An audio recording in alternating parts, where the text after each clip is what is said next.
చెప్పండి number doctor. నెంబర్కి సంబంధించి మనకి క్లారిటీ వచ్చే అవకాశం ఈరోజు రాత్రికి వచ్చేస్తుందండి.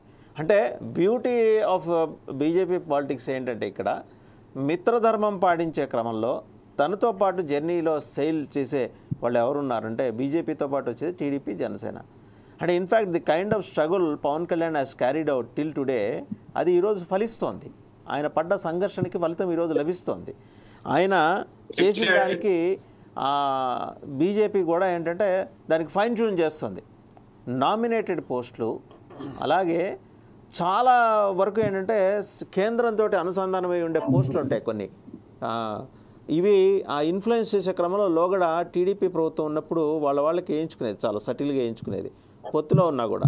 2014-19 పొత్తులో ఉన్నప్పుడు కూడా బీజేపీకి చెందిన క్యాబినెట్ మంత్రులు ఏదన్నా తీర్మానాలు చేసి ఇవి మనం క్యాబినెట్ సమావేశంలో వీటిని ఆమోదయోగ్యం పొందేలాగా చేయాలని క్యాబినెట్కి సిఫార్సు చేస్తే తర్వాత చూద్దాం బ్రదర్ అని ఆయన పక్కన పడేసేవారని స్వయంగా దివంగత పైడికొండల మాణిక్యాలరావు గారు వారు మినిస్టర్గా రాజీనామా చేసిన తర్వాత 1-to-1 చిట్ చాట్లో చెప్పారు.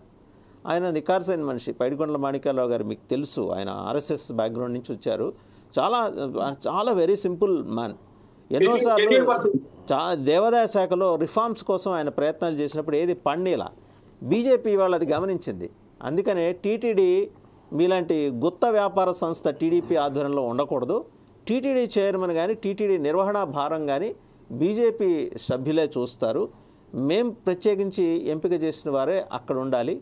అలాగే టీటీడీ ఈఓలకి విస్తృతాధికారాలు కల్పిస్తూ స్వామివారి సొమ్ముని ప్రభుత్వ కార్యక్రమాలకి మళ్లించడానికి కూడా మేము వ్యతిరేకిస్తున్నామని ఇంత డీటెయిల్ కాన్వర్జేషన్ జరిగింది. లోపల ఉన్న ఇన్పుట్స్ అక్కడ ఉన్న పార్టిసిపేట్ చేసిన వాళ్ళు నేను పేర్లు వెల్లడించలేను. దాంట్లో చాలా కీలకమైన ఆర్ఎస్ఎస్ నాయకులు ఒక ఆయన ఆ మీటింగ్లో ఉన్నారు, వారి ద్వారా అందిన సమాచారం. సో ఇది నిజంగా ఒక బ్యూటిఫుల్ మూవ్. అలాగే నామినేటెడ్ పోస్టులో మేము ఒకటి, టీడీపీ ఒకటి, జనసేన ఒకటి, అలా తీసుకుంటూనే వర్టికల్ డిస్ట్రిబ్యూషన్ ఆఫ్ పవర్స్. ఇది టీడీపీకి కొంచెం మింగుడు పడని వ్యవహారం. బట్ ఇలాగే జరగాలి అని చెప్పి బీజేపీ చెప్పింది. పవన్ కళ్యాణ్ గారు పక్కన ఇలా చేతులు కట్టుకొని మొత్తం చూస్తూ విన్నారు. ఆయనకు అవగాహన ఉంది, ఏం జరగాలి, ఏం జరగబోతోంది, ఏం జరుగుతుంది అనే దాని మీద ఆయనకు స్పష్టమైన అవగాహన ఉంది. సో ఇక్కడ దాకా తీసుకొచ్చిన వాడికి మిగిలింది కంప్లీట్ చేయడం తెలియదు అంటారా? చెప్పండి, తెలుస్తుంది కదా న్యాచురల్గా.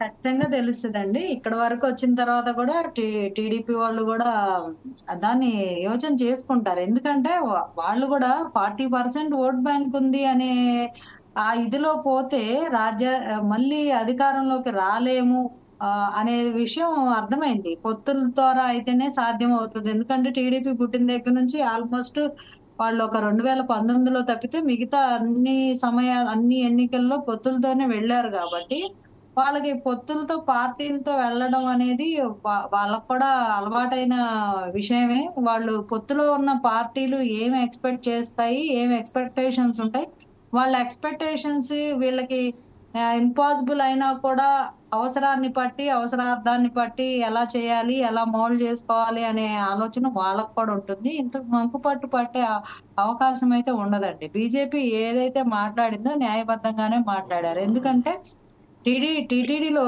ఎంత ఇది జరుగుతుందంటే ముఖ్యంగా మోదీ గారికి చాలా హిందుత్వం మీద చాలా మన అయోధ్య మందిరం అంతే దశాబ్దాల తరబడి వివాదంలో ఉన్న ఒక విషయాన్ని అంటే మన నేషనల్ ప్రైడ్ గా మనం భావిస్తాం. మన రాముడిని మనం ప్రతిష్ఠించుకోలేకపోయాం, మన రాముడికే ఇల్లు కట్టలేకపోయాం అనే బాధ ప్రతి భారతీయుల్లో ఉండేది. ఒక హిందువుగా ఉన్న ప్రతి భారతీయుడికి ఉండేది. అలాంటి వ్యధ నుంచి అందరినీ చాలా రిలీఫ్ చేశారు. అంటే అంత వివాదాస్పదమైన విషయాన్ని కూడా చాలా చాకచక్యంగా ఎలాంటి వివాదాలు రేకెత్తకుండా ముందుగానే చాలా చాలా డిగ్నిటీగా ఆయన ఒక దిక్చూసిలా అంటే మోదీ గారు మార్క్ అలా ఉంటుంది. సో దేవాలయాల మీద ఆయనకి ఎంత శ్రద్ధ ఉందో, ఆయనకి అంటే మన హిందూ మతం మీద కానీ హిందుత్వం మీద కానీ ఆయనకున్న అపారమైన భక్తి ఎవరికి ఉండదండి. అందుకోసమే ఆయన టీటీడీ చైర్మన్ కు బీజేపీ చేతిలో ఉంటే కేంద్ర ప్రభుత్వం కూడా చాలా డెవలప్ చేసే అవకాశం ఉందండి. టీటీడీని రాష్ట్ర ప్రభుత్వాలు చేయలేని కూడా వాళ్ళు ప్రత్యేకంగా నిధులు కేటాయించగలరు. వాళ్ళ చేతిలో ఉంటే ఖచ్చితంగా ఆ టీటీడీ అభివృద్ధికి వాళ్ళు 100కి 100% ప్రయత్నం చేస్తారనే నమ్మకం మాకు కూడా ఉందండి. సో ప్రతి ఒక్కళ్ళు అది మంచి నిర్ణయం. బీజేపీ అడగడం అది సరైందే అని నేను అనుకుంటున్నాను. ఎందుకంటే గత టీడీపీ హయాంలో టీటీడీ ఉన్నప్పుడు కూడా పింక్ డైమండ్ పోయిందని, శ్రీవారి నగలు మిస్ అయ్యాయని చాలా రకరకాల వివాదాలు వచ్చాయి. ఇప్పుడు వైఎస్ఆర్సీపీ పార్టీ అయితే అసలు ఏకంగా టీటీడీని అసలు అదొక ఆదాయ వనరుగా మార్చుకొని హిందుత్వాన్ని ఎంత కిల్ చేయాలో అంత కిల్ చేస్తా చాలా చండాలంగా అస్తవ్యస్తం చేసి గంజాయితో సహా అసలు అదొక దేవస్థానం అనే ఆలోచన మర్చిపోయి పందులు తిరిగే పరిస్థితిలో లాగా పెట్టేశారు. సో ఇలాంటి స్థితిలో అంటే ఆల్మోస్ట్ అది ఎలా ఉందంటే ఐసీయూలో ఉన్నట్టు అయిపోయింది టీటీడీ. సో అలాంటి పరిస్థితిలో ఉన్న దేవస్థానాన్ని రక్షించుకోవాల్సిన బాధ్యత ఆ, ఆయన ఆయనకి మోదీ గారు దేవాలయాల పట్ల ఆయనకి ఎక్కువ శ్రద్ధ ఉంది కాబట్టి అందుకే బహుశా బీజేపీ అధిష్టానం టీటీడీ కావాలని అడగడం వెనక రీజన్ అయి ఉంటది.